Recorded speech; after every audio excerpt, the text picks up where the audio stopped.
Hey guys, welcome back. So in today's video, I will be showing you how you can create Alibaba account.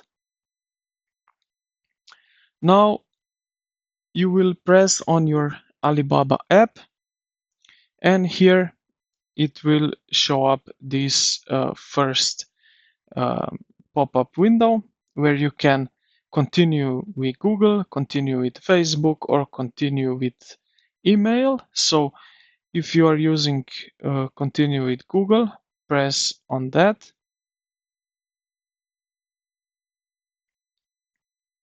Now here you will then choose your profile that you will link with Alibaba.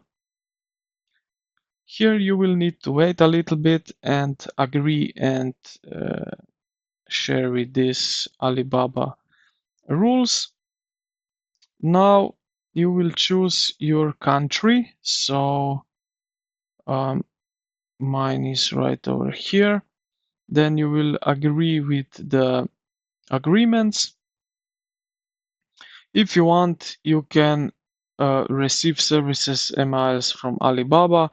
If you don't want, you unchecked this button check mark here at the very end. Now click next, like so.